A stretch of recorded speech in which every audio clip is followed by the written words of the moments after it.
Yo, what's up everybody? Brandon Champ Robinson here, and today I'm just cranking out content because I have been in what I call, I'm at the end stages and coming out of what I have learned to refer to as Funky February.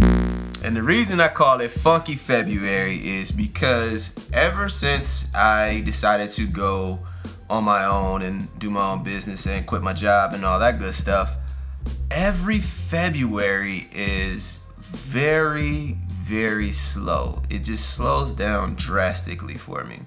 Now, I don't know if it's because everybody is coming back from vacation, from the holidays, and things are just picking back up, or what it is, but for the past 2 years, I've tried to counteract it, but it never really works.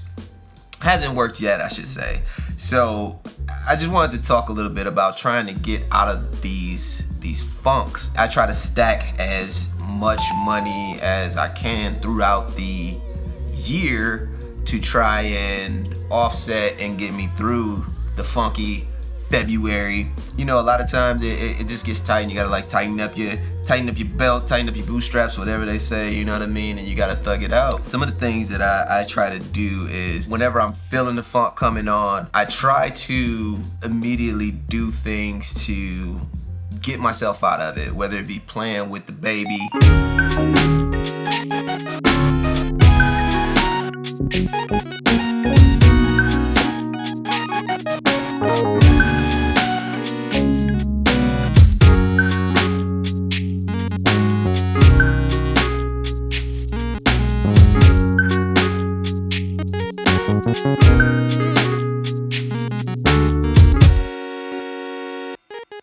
some other things that I do is whenever you get into a little funk, things start to get messy around you. You're probably not getting out of bed on time, and you're probably just throwing clothes around and doing all these little things. Getting yourself back into a clean environment usually helps with that. So a lot of times whenever I get into my funks, my studio ends up getting clean and being one of the cleanest places, or I go and I just clean up my room. So for all of your younger filmmakers out there, you get in the funk, go clean your room. I mean, older filmmakers too. I mean, you got a basket that you throw your dirty clothes in, and you end up missing the dirty clothes a couple times, or you just get undressed from a late night and you put it down on the floor. You got towels, all that kind of stuff.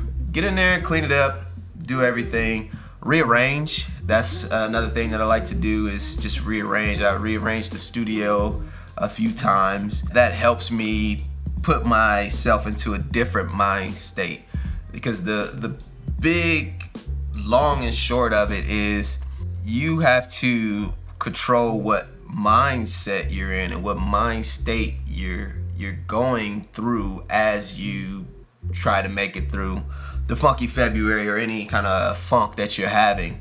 You have to be able to see past that and know that it's only a moment in time, and it will get better. I know this to be true because I've lived in worse situations. I've been in worse situations growing up in Milwaukee, Wisconsin, and I still made it to where I am today and still pushing to get further.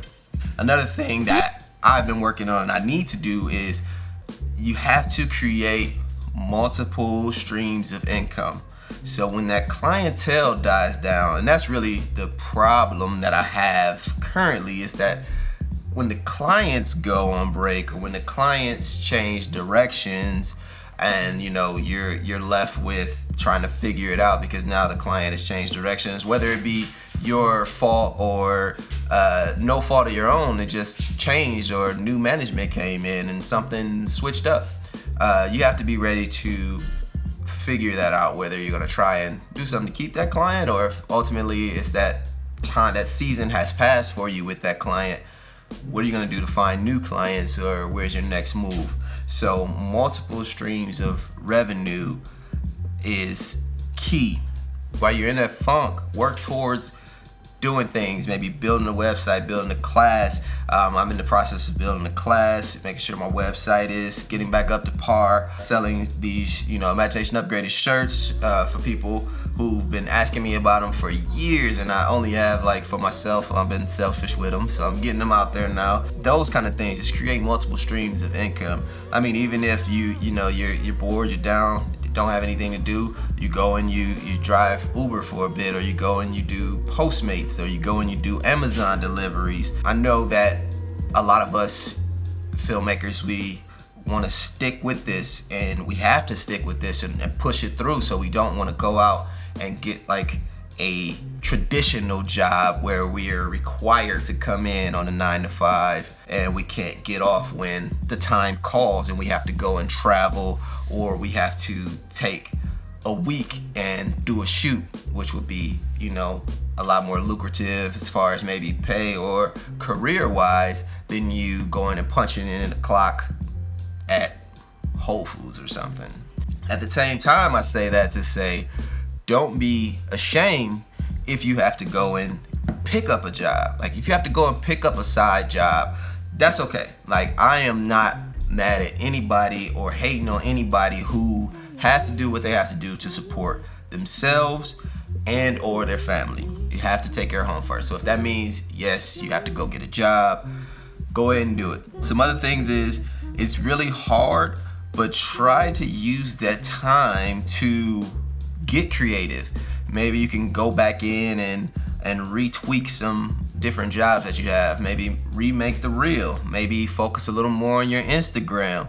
Focus a little more on your social media. Focus a little more on your podcast, creating a podcast, or just something to get you going and get you in a creative mind. Maybe you can take that time and use it as a blessing and start to work on that feature that you've been putting behind, or work on that short that you've been putting behind. Reach out to some local artists. Maybe you could do some music videos, try some new things with the music videos, and just practice at the same time. Practice your lighting skills. Call somebody over, practice your lighting skills. Post that on Instagram. Post that wherever you want, so people can see that you're doing some things, and then you can feel like you're still working towards your goals and not just sitting in a slump in the funk.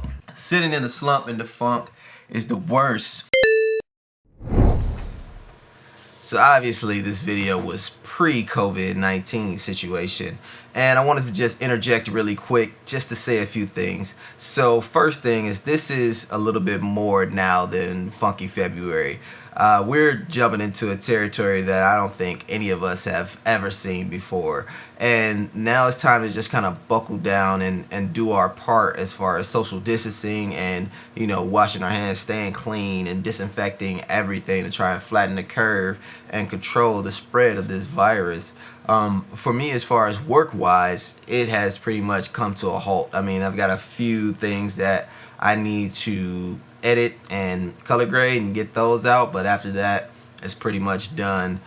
So I know for me and like a lot of you guys, it's gonna be a little bit tight, but I say just think forward and think about what we can do in these kind of situations to make this not happen again. And what I mean by that is, let's figure out ways to make sure we have multiple streams of income, and we have other things that we can do as far as creators to earn income if something like this happens and we shut down.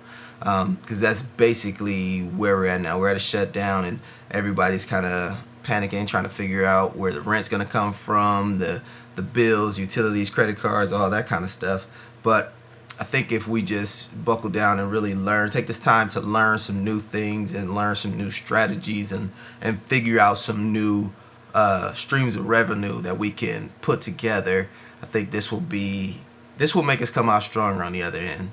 And I just want you to be positive about it, be optimistic, and I don't know if you guys believe in God or anything like that, but I do, so I say stay prayed up and just do your part. Social distancing, wash your hands, learn some stuff, create some stuff, take time to just spend with your family. I know a lot of us, we don't spend a lot of time with our family, but since we are locked in, play some board games, chill out with your kids, chill out with your wife, significant others, and, you know, be kind and courteous to other people. Like, don't go out and be a super hoarder or anything like that. I mean, let's all work together and let's get through this. So, that being said, I'll get back to the rest of this edit, and then, you know, just keep it pushing.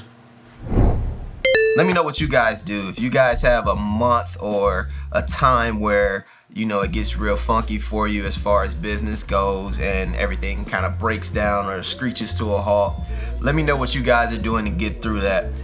Maybe some of your tips will help me out. And don't forget to subscribe, hit the notifications. Let me know in the comments what you guys are doing to get out of your funks. And, you know, let's get through this funky together.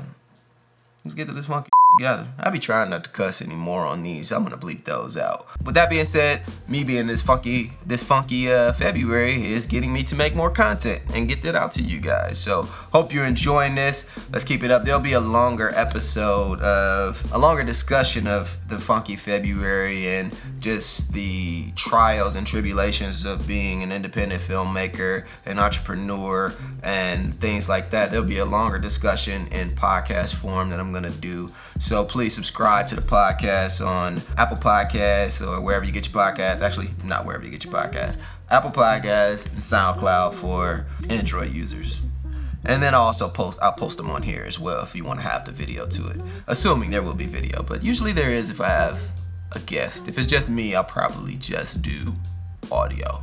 But with that being said, thank y'all for tuning in. Stay on the lookout for shirts. Hopefully there's a store popping up under this video right now or a link in the description. Stay on the lookout for that merch. And until the next time, you know, get out of that funk. Whatever you gotta do, man. Go clean your room. Peace.